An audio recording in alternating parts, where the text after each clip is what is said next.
जल्दी चलो ना तुम।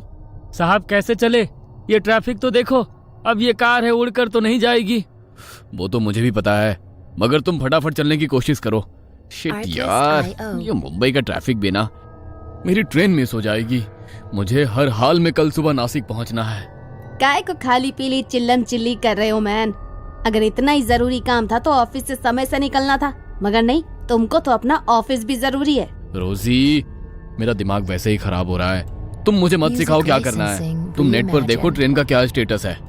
जोसेफ को गुस्से में देखकर रोजी चुपचाप अपने मोबाइल में ट्रेन का स्टेटस देख रही थी, तो उसने देखा ट्रेन बांद्रा स्टेशन छोड़कर आगे के लिए निकल चुकी थी।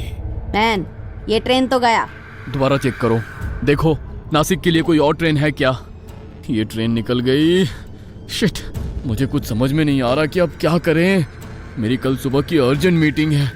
रोजी ने अपने मोबाइल में देखा कोई और ट्रेन नहीं थी, तो जोसेफ गुस्से में रोजी के ऊपर चिल्लाने लगा, जबकि उस बेचारी की कोई गलती नहीं थी। उन दोनों को लड़ते देख ड्राइवर, जो अब तक उन लोगों की बातें सुन रहा था, बैक व्यू मिरर में देखते हुए बोला, एक बात बोलूं साहब? अब तू भी बोल ले। प्लीज जोसेफ, काम डाउन, एक बार सुन तो लो वो क्या कह रहा है। जोसेफ गुस्से में ड्राइवर की तरफ देख रहा था। ड्राइवर ने धीरे से डरते हुए कहा, साहब, आपकी बुकिंग बांद्रा स्टेशन की है। वहां पहुंचने के बाद आप एक बार पेमेंट कर देना, उसके बाद मैं अपना जीपीएस ट्रैकर बंद करके आपको नासिक ले चलूंगा।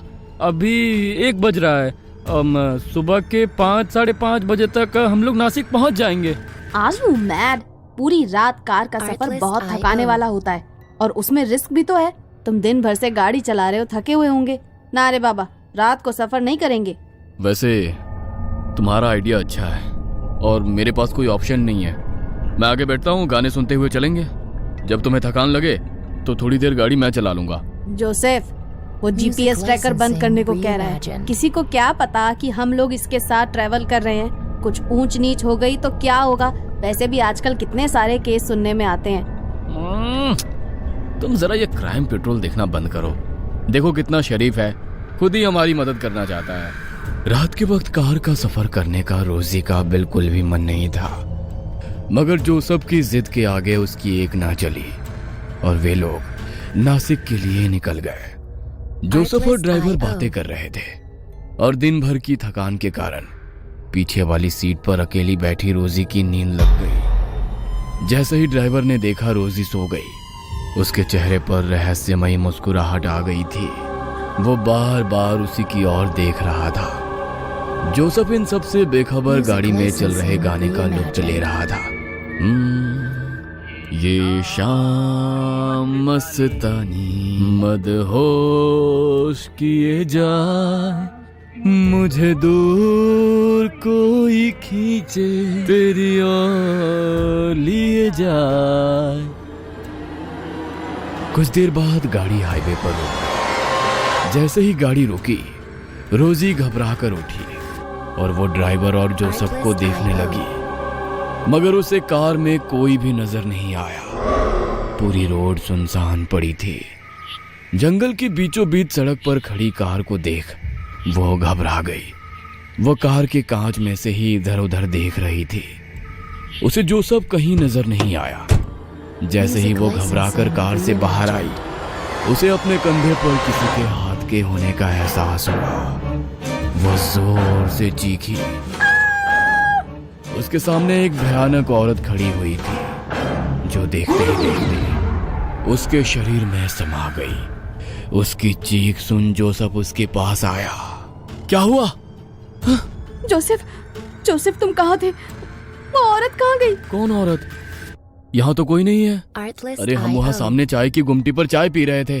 तुम सो रही थी इसलिए तुम्हें नहीं जगाया।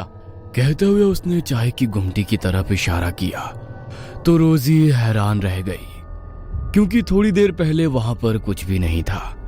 पूरा रोड खाली था। अब अचानक से चाय की गुमटी और रिफ्रेशमेंट की शॉप कैसे आ गई? ये कैसे हो सकता है? यहाँ तो अभी कुछ नहीं था, अचानक से ये सब कुछ कैसे? क्या कैसे हो सकता है? जरूर तुमने कोई सपना देखा होगा। चाय पियोगी? फ्रेश लगेगा। जोसेफ उसे समझाने की कोशिश कर रहा था, मगर रोजी डरी हुई थी। उसने ना में सर हिला दिया। ड्राइवर वापस आकर ड्राइविंग सीट पर बैठा और रोजी की तरफ देखकर मुस्कुराया। रोजी को उसका यूं मुस्कुराना अच्छा नहीं लगा। ड्राइवर ने उसकी तरफ सुपारी का पैकेट बढ़ाया। ये लो, इससे तुम्हें नींद नहीं आएगी। जोसेफ के कहने पर बेमन से रोजी ने वो सुपारी अपने मुंह में डाली तो रोजी को तेज इत्र की खुशबू आई और उसे ऐसा लगा कि कोई उसके बगल में आकर बैठा है, मगर वहां पर कोई नहीं था। पूरी रात वो डरी सहमी बैठी रही। वे लोग सुबह सुबह नासिक पहुंच गए। देखिए, मैंने आप लोगों को सुरक्षित पहुंचा दिया। आप बेकार में ही मेरे साथ आने में डर रही थी, मगर मैं आपको यकीन दिलाता हूँ आज रात का ये सफर आपको उम्र भर याद रहेगा। कहते हुए उसकी आंखों में अलग ही चमक थी, जिसे देख रोजी सहम गई। उसे कुछ अच्छा नहीं लगा। वो अपना हैंडबैग कार से निकालने के लिए झुकी तो ऐसा लगा उसे कोई धक्का देकर कार से बाहर निकाला हो। उसने जोसेफ की ओर देखा, मगर जोसेफ को अंदाजा ही नहीं था रोजी के साथ क्या हुआ है। दोनों होटल रूम पहुंचे। क्लाइंट से 9 बजे का अपॉइंटमेंट है, अभी तो केवल 5 बजे हैं। थोड़ी देर सो जाता हूँ ताकि फ्रेश लगेगा। आओ तुम भी सो जाओ। कहते हुए उसने रोजी को अपने पास बुलाया, मगर रोजी का मन खराब था तो वो रूम की बालकनी में जाकर बैठ गई। सुबह का उगता हुआ गुलाबी सूरज, ठंडी ठंडी हवाएं, चिड़ियों का कलरव उसके बेचैन मन को थोड़ा सा शांत कर रहा था। वहां बैठे बैठे उसे 2 घंटे बीत गए। उसे पता ही नहीं चला। जब उसने घड़ी की ओर देखा तो उसे पता चला, ओह माय गॉड, 2 घंटे से मैं यहीं पर बैठी हुई हूँ। कुछ देर में जोसेफ भी उठ जाएगा। उसके उठने के पहले रेडी हो जाती हूँ। वो वॉशरूम में अपना मुंह धो रही थी।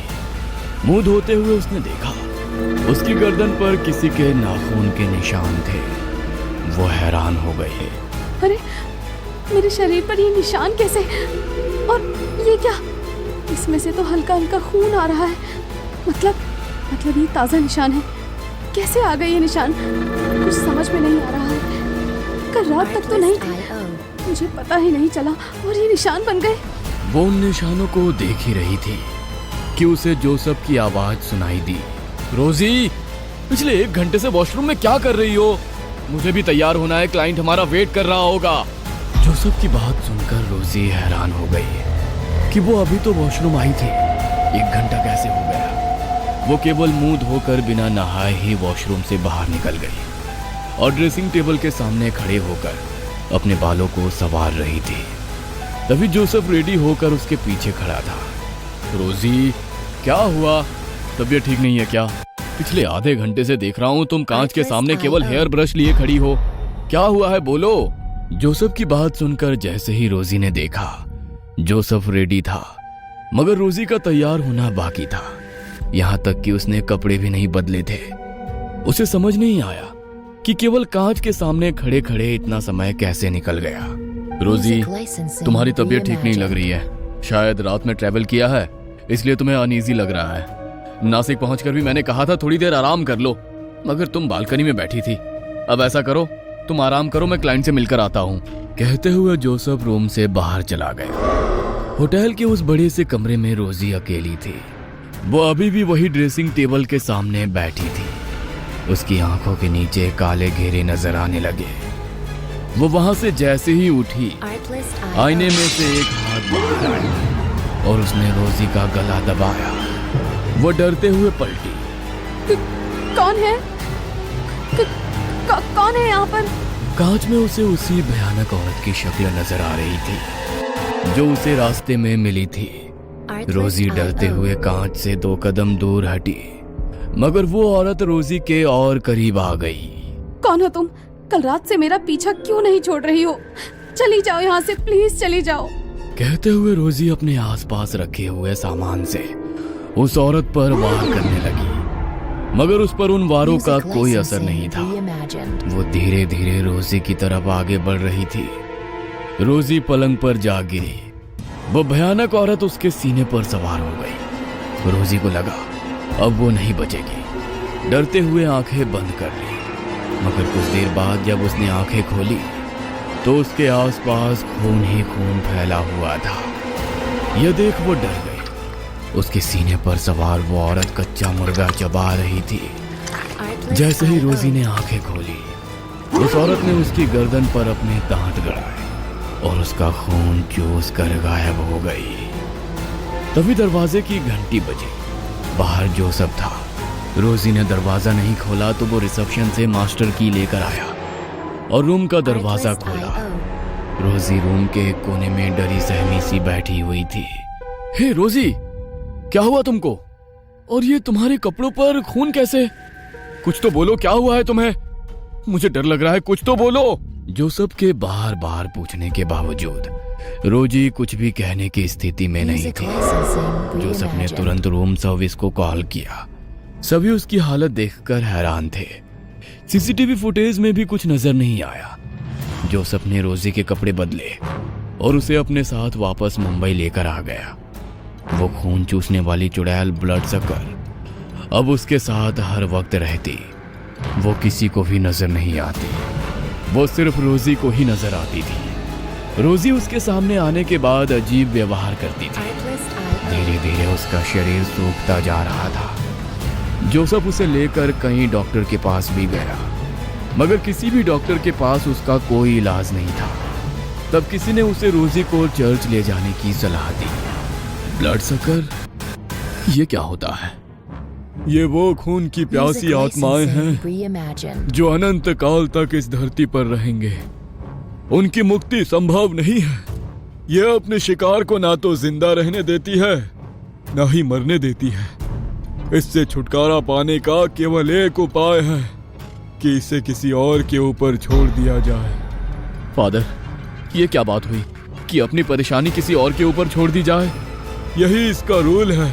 किसी ने इसके ऊपर उसे छोड़ा है। दूसरी तरफ वो टैक्सी ड्राइवर अपनी बेटी के साथ डिनर कर रहा था। मैं बहुत खुश हूँ बेटा कि अब तो पूरी तरह से ठीक हो गई, वरना उस चुड़ैल ने तो तुझे कंकाल बना दिया था। उस रात वो मेम साहब के ऊपर मैंने तेरी कहते हुए वो मुस्कुराने लगा। जोसेफ आज भी रोजी की गिरती हालत से परेशान है। ब्लड सकर उसे ना ढंग से जीने दे रही है